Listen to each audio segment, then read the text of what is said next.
Welcome back to the Real Military Channel.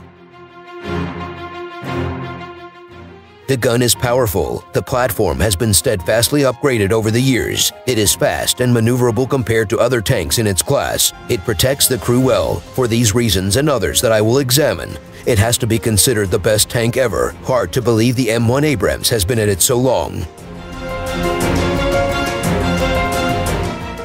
The origins of the M1 Abrams tank date back to the 1970s.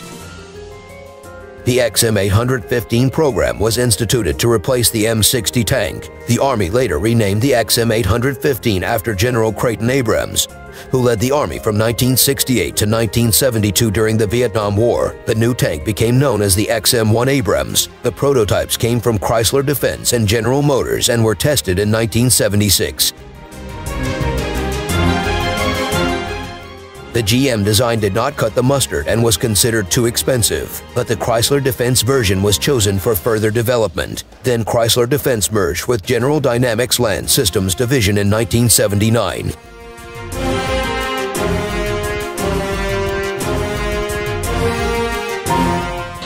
The M1 Abrams set the standards. The M1 Abrams were delivered to the troops in 1980. This tank originally had a 105mm gun. Then the tank was upgraded with the powerful M256 120mm smoothbore gun borrowed from the German firm Rheinmetall AG.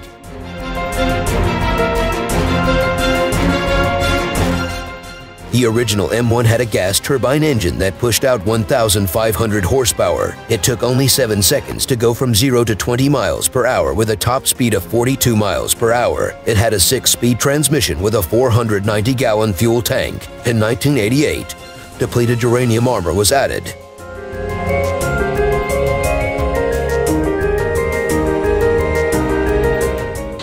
M1 Abrams training techniques led to battlefield success.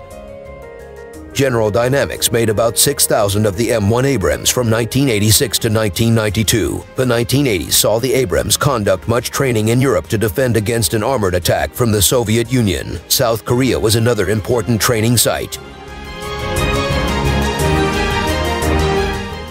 The Abrams was a featured tank in exercises at the National Training Center in Fort Irwin, California. This is where the most realistic training happened. The Abrams were up against Russian-speaking opposing force troops who operated Soviet-era vehicles such as the BMP and BTR. The NTC has often been credited for preparing the M1 Abrams to dominate the battlefield during Operation Desert Storm.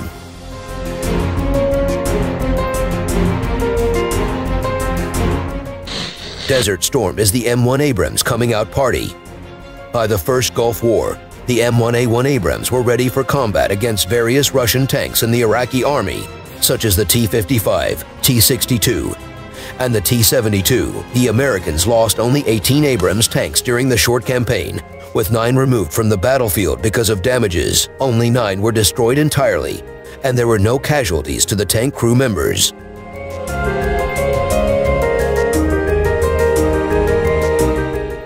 M1A2 is an upgraded killing machine. The M1A2 has remained the workhorse of the Army. It provides improved battle systems and survivability over the M1A1. The improvements of the M1A2 include the improved commander's weapon station, the commander's independent thermal viewer, an intervehicular information system, and a position navigation system.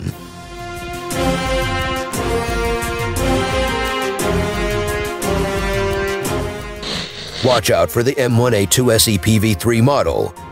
General Dynamics won a $4.6 billion contract in 2020 to improve the M1A2 SEPV3 version with an estimated completion date of June 2028. The first delivery order is valued at an estimated $406 million. Last December, General Dynamics got another contract for upgrades worth nearly $100 million from the Army.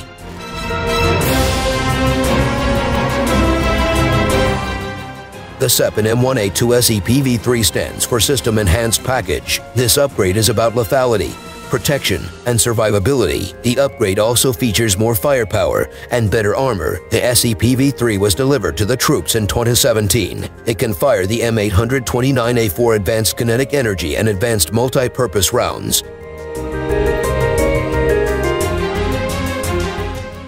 The common remotely operated weapon system is an advanced fighting system with a better day camera. The targeting is impressive. It has improved forward-looking infrared to help the SEPV-3 find and destroy targets better.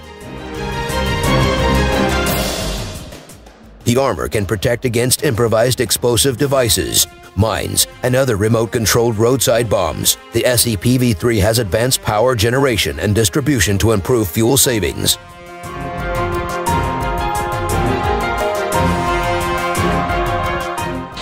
The M1 Abrams just won't go away. Amazingly, the Army can keep upgrading the original platform. The improvements have come a long way since the 1970s. Now threats from China and Russia could involve tank warfare. The Abrams will be ready for these mass armor engagements should conflict arise.